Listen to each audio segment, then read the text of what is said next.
ज़मीन से निकली आफत का आतंक। सिर्फ प्यार से घर नहीं चलता, यह एक हकीकत है। और मेरी इसी ज़्यादा दौलत पाने की भूख का फ़ायदा एक जिन्नात ने उठाया। शबनम मंजिल के पास हमारा छोटा सा मकान है, वहीं से मेरी बर्बादी और तकलीफ़ों की शुरुआत हुई। निकाह के बाद से ही मुझे रात के सन्नाटे में एक बुजुर्ग पहाड़ी इंसान की आवाज़ सुनाई देती थी। दिन पर दिन यह सिलसिला बढ़ता गया। मैंने शरीफ से भी कहा, पर उसने मेरा वहम होगा ऐसा कहकर बात टाल दी।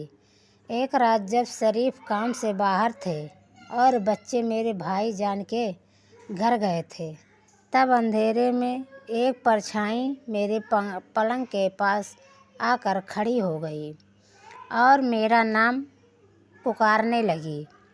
मैं चीखना चाहती थी, पर मेरी आवाज़ हलक में ही अटक गई। मैंने थोड़ी देर में हिम्मत समेटी और जान मार कर चीख लगाई। घर पे तो कोई न था, पर हमारी पड़ोसन रजिया दौड़कर मेरे घर आई। मेरे साथ रजिया को भी वह परछाई दिखाई और अब वह विकराल परछाई मेरा और रजिया का दोनों का नाम पुकार रही थी। रजिया ने मुझे और मैंने रजिया को कस के पकड़ लिया और हम दोनों काँप रही थी। काँपती आवाज़ में उस परछाई से मैंने पूछा कि कौन हो तुम, क्या चाहिए? उसने जवाब में इतना ही कहा कि वह इस ज़मीन के नीचे रहता है और उसे कुछ देना है मुझे। फिर उसने कहा, अपना तोहफ़ा बाहर निकाल लो। इतना बोलकर वह परछाई गायब हो गई। मेरी तो खुशी का ठिकाना नहीं रहा। अब मुझे यकीन हो चला था कि ज़मीन के नीचे ज़रूर कोई गड्ढा हुआ खजाना है। मैं और रजिया कूद कूद कर नाचने लगी। मैंने रजिया को भी कुछ हिस्सा देने का वादा कर लिया और तुरंत ही पलंग हटाकर रजिया की मदद से ज़मीन खोदने लगी। सुबह 4 बजे तक पूरे रूम में 1 मीटर तक का लंबा चौड़ा गड्ढा खोद डाला हमने, पर ज़मीन में से कमबख्त मट्टी और पत्थर के अलावा कुछ न निकलता। हिम्मत हार कर हमने गड्ढा पैक करने का फैसला किया और गुस्से में आकर गड्ढे में आखिरी बार किया। तभी एक गढ़ी हुई कांच की बोतल फूटी और उसमें से आवाज़ के साथ गर्म हवा निकली, जो सीधी मेरे अंदर घुस गई।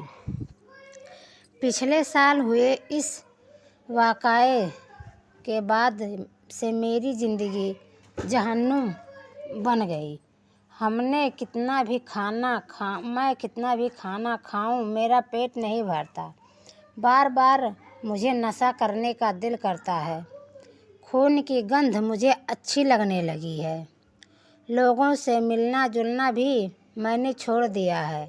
बार बार खुद को मार देने का जी करता है। मेरी पड़ोसन रजिया भी अचानक शहर छोड़कर चली गई और मेरी इस तकलीफ़ के इलाज के लिए मेरी अम्मी ने दरगाह का धागा मेरे हाथ में बांधा है। रफ़ीक भी दिन में 3 बार मेरी खैरियत जानने के लिए मंडी से फ़ोन करता है। दरगाह का धागा बांधने के बाद वह परछाई मुझसे दूर खड़ी रहती है और हाथ पर बंधा धागा निकालने के लिए कहती रहती है। मैं अपनी सच्ची कहानी इसलिए बयां कर रही हूँ ताकि कोई और बेकसूर इंसान मेरे जैसी मुसीबत में ना फंसे, मेरी तकलीफ़ का मेरे से छुटकारा हो सके। इसके लिए आप लोग अल्लाह ताला से दुआ करना